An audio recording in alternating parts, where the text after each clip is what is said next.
നമസ്കാരം. കേരളം മുഴുവൻ ചർച്ച ചെയ്തുകൊണ്ടിരിക്കുന്നത് നമ്മുടെ ഭാവി മുഖ്യമന്ത്രി ആരായിരിക്കും എന്നുള്ളതാണ്. എല്ലാവരും വളരെ ആകാംക്ഷയിലാണ്. കോൺഗ്രസിന്റെ കേന്ദ്ര നിരീക്ഷകർ ഇന്നലെ തന്നെ കേരളത്തിലെത്തി. ഇന്ന് MLA-മാരെ മുഴുവൻ വിളിച്ചു വരുത്തിയിട്ടുണ്ട്. അവരുമായിട്ടുള്ള കൂടിക്കാഴ്ചകൾ നടന്നുകൊണ്ടിരിക്കുകയാണെന്നാണ് ലഭിക്കുന്നത്. അപ്പൊ അതൊരു അവസാന ലാപ്പിലേക്ക് എത്തുകയാണ്. തീരുമാനം എന്തായാലും ഹൈക്കമാൻഡിന്റെ. അപ്പോ ഇവിടെ ഈ അവകാശവാദങ്ങൾ ഒരുപാട് വരുന്നുണ്ട്. KC വേണുഗോപാൽ അവകാശപ്പെടുന്നത്, ഇന്നലെ അവകാശപ്പെട്ടത് 42 പേരാണ്. ഇന്നിപ്പോ കേൾക്കുന്നു 52 പേര് KC വേണുഗോപാലിന്റെ ടീം അവകാശപ്പെടുന്നുണ്ട്. 52 MLA-മാർ ഒന്ന് രണ്ടുമല്ല. KC വേണുഗോപാൽ മുഖ്യമന്ത്രി ആവണമെന്ന് തന്നെയാണ്. VD സതീശൻ മനസ്സ് തുറന്നിട്ടില്ല. പക്ഷെ VD സതീശൻ വ്യക്തമായ സന്ദേശം തന്നെ നൽകിയിട്ടുണ്ട്. ഇതിനെ രണ്ടുപേർക്കും പുറകെ രമേശ് ചെന്നിത്തല ഇന്നലെ ഡൽഹിക്ക് പോയി ഹൈക്കമാൻഡ് പ്രതിനിധികളുമായി ഇന്നലെ അദ്ദേഹം ചർച്ചകൾ നടത്തിയെന്നാണ് അറിയാൻ കഴിഞ്ഞത്. അവസാന ലാപ്പിൽ എങ്ങനെ വരും ഇതിന്റെ ഒരു തീരുമാനം? അവകാശവാദം അനുസരിച്ച് ഇന്ന് രാവിലെ ഞാൻ കേട്ടത് 52 MLA-മാര് KC വേണുഗോപാലിന്റെ കൂടെ, 35 MLA-മാര് VD സതീശന്റെ കൂടെ, 25 MLA-മാര് രമേശിന്റെ കൂടെ. അപ്പൊ കൂട്ടി നോക്കിയാൽ മൊത്തം 102 വരുന്നുണ്ട്. അപ്പം മറ്റ് കക്ഷി രാഷ്ട്രീയ മുന്നണികളിലെ മറ്റ് കക്ഷികളുടെ പേരും ആളുകൾ കൂടെ കോൺഗ്രസ് ചേർന്നൊന്നും എനിക്കറിയില്ല. പക്ഷേ എന്തായാലും ഒരു കാര്യം, ഈ കണക്കൊന്നും വിശ്വസിക്കേണ്ട. ഒരു കാര്യം, KC വേണുഗോപാലിന്റെ പേരുകളായിരിക്കും അവിടെ കൂടുതൽ ഇവിടെ വരിക. പക്ഷെ ഞാൻ മനസ്സിലാക്കി, ഇന്നിപ്പോ ഞാൻ ഈ ചർച്ചയ്ക്കിടയിൽ എന്നോട് ഒരു വളരെ സീനിയറായിട്ടുള്ള ഒരു MLA എന്നോട് പറഞ്ഞു, അദ്ദേഹം KC വേണുഗോപാലിന്റെ പേര് പറയുമെന്നൊക്കെയാണ് പൊതുവെ കേട്ടിരുന്നത്. പക്ഷെ അദ്ദേഹം എന്നോട് പറഞ്ഞത് ഈ VD സതീശന്റെ വരുന്നതായിരിക്കും നല്ലതെന്ന് ഇവരെല്ലാം കൂടെ പറയുന്നുണ്ട് എന്നും കൂടി ഞാൻ അറിഞ്ഞത്. അതായത് KC വേണുഗോപാലിന്റെ പേര് പറയുക എന്ന് പറഞ്ഞാൽ അവരുടെ ഒരു ലോയൽറ്റി കാണിക്കുക, ആ കമ്മിറ്റ്മെന്റ്. ലോയൽറ്റിയുടെ കാരണം അറിയാമല്ലോ. കാരണം ഹൈക്കമാൻഡിന്റെ ഒരു പ്രതിനിധി എന്നുള്ളത് KC വേണുഗോപാലാണ് ആദ്യം MLA-മാരെയൊക്കെ സ്ഥാനാർത്ഥികളാക്കിയപ്പോൾ അവരുടെ പേര് നിർദ്ദേശിച്ചത്. ചർച്ചകളോട് ഉരുത്തിരിഞ്ഞു വരുന്ന പേരുകളാണ്.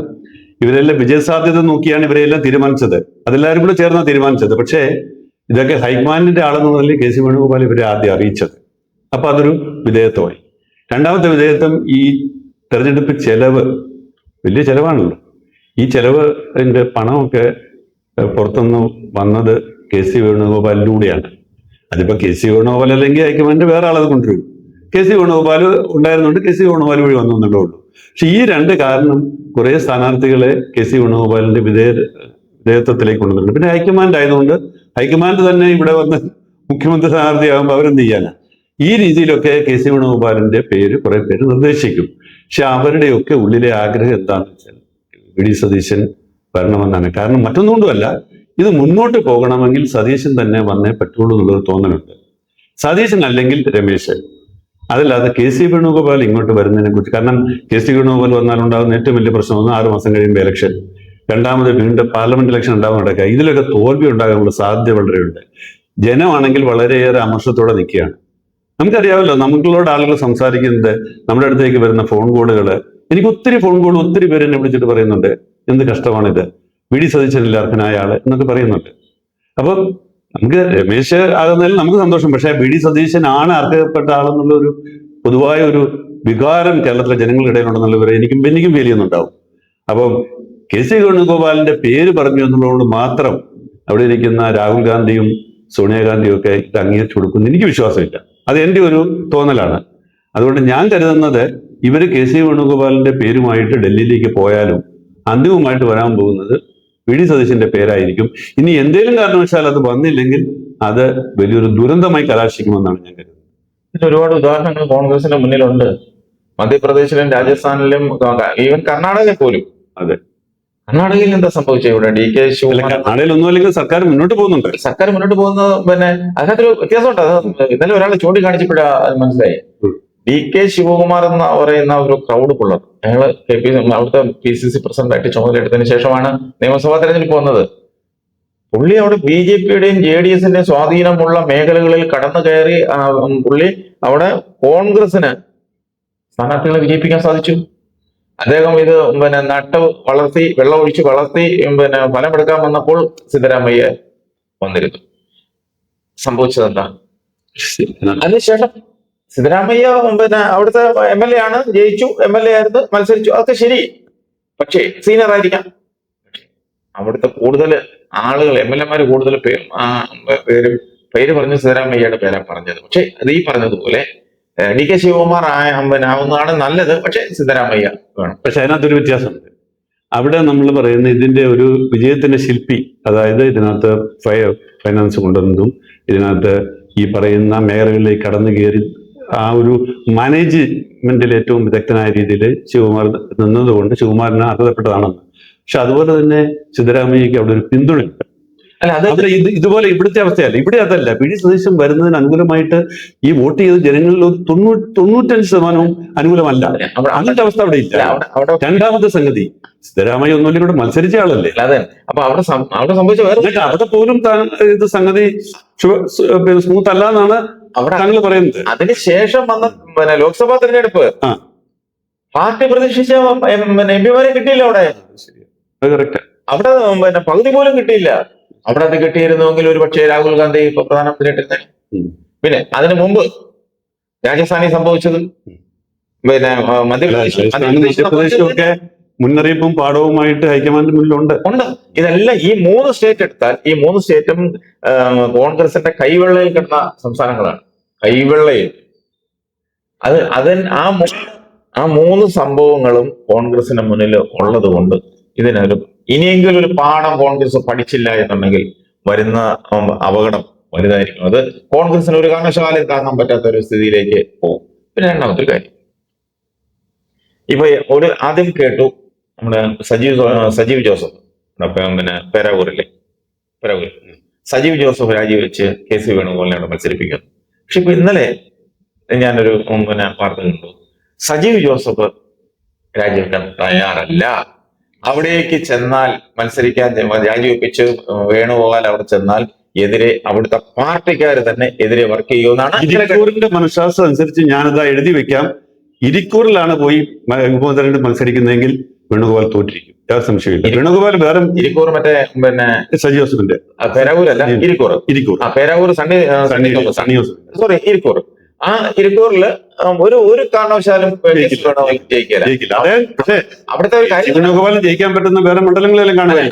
ഞാൻ പറയുന്നില്ല, ഇരിക്കൂറിൽ പ്രത്യേകിച്ച് കുടിയേറ്റ കർഷകർ അവിടെ നടക്കാൻ സാധ്യത കുറവാണ്. അവരെല്ലാം കോൺഗ്രസ് വരുമോ ഈ കോട്ടയത്ത് നിന്നും തിരുവിതാംകൂറിൽ നിന്നും തെക്കൻ തിരുവിതാംകൂറിൽ പോയവരാ. തെക്കൻ തിരുവിതാംകൂറിലെ കോൺഗ്രസുകാരെക്കാട്ടിലും കോൺഗ്രസിനോട് ഒരു ആഭിമുഖ്യവും ഒരു വിധേയത്വമുള്ള കോൺഗ്രസ്സുകാരാണ് ഇരിക്കൂറിലെ കുടിയേറ്റ കോൺഗ്രസ്സുകാരെന്ന് പറയുന്നത്. അടുത്തൊന്ന് അങ്ങനെ വന്നാൽ പുള്ളി ഇപ്പൊ ലാസ്റ്റ് കണ്ടിരിക്കുന്നത് നമ്മുടെ ആലപ്പുഴയിലെ ഏറ്റവും ചെറുപ്പക്കാരനായ തോമസിനെ രാജിവെപ്പിച്ച് അവിടെ മത്സരിക്കാനുള്ള ഒരു നീക്കം നടക്കുന്നുണ്ടെന്നാണ് ഇപ്പൊ നമ്മൾ ഈ ചർച്ചയ്ക്ക് മുമ്പ് വരെ ഇതൊക്കെ മുഖ്യമന്ത്രിയായിട്ട് ഉള്ള കാര്യമല്ലേ.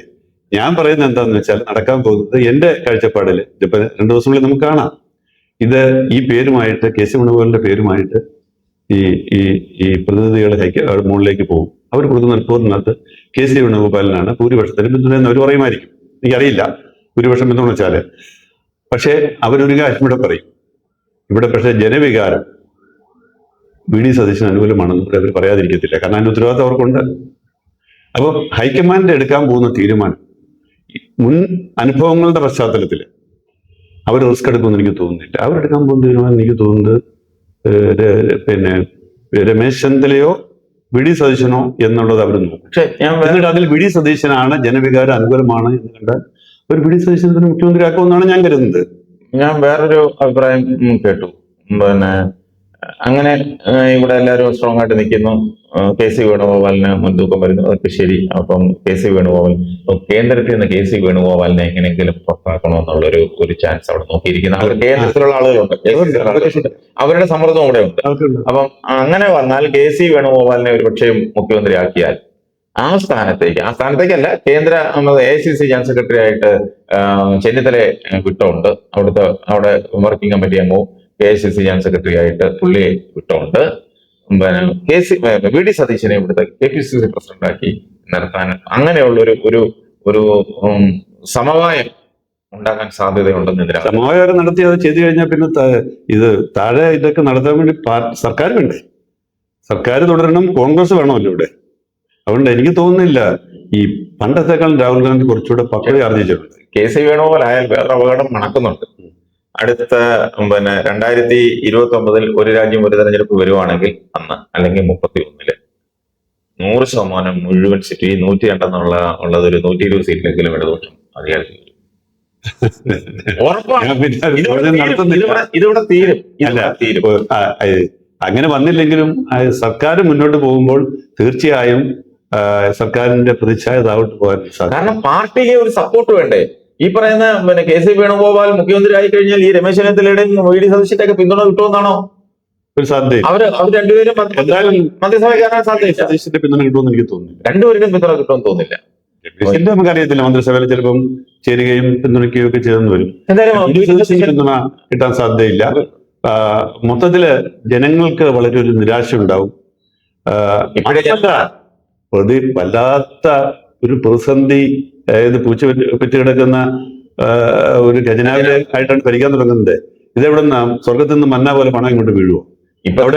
അവിടെ തളികയിൽ വെച്ച് കേന്ദ്രത്തിൽ നിന്ന് BJP മുഖ്യമന്ത്രിയും അവിടുത്തെ ആഭ്യന്തരമന്ത്രിയും കൂടെ ഇങ്ങോട്ട് സഹായിക്കുമെന്ന് കരുതുന്നു. ഒരുപാട് വാഗ്ദാനങ്ങളും കൊടുത്തിട്ടുണ്ട്.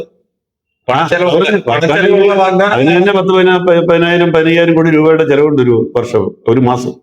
അപ്പൊ ഈ കാശെല്ലാം കൂടി എങ്ങനെ ഉണ്ടാക്കിയെടുക്കും? അവിടെ എങ്ങനെ ഈ തെരഞ്ഞെടുപ്പ് നടത്താൻ വേണ്ടി കാശ് കിട്ടും, അതിന് കുറെ കോടികൾ മതി.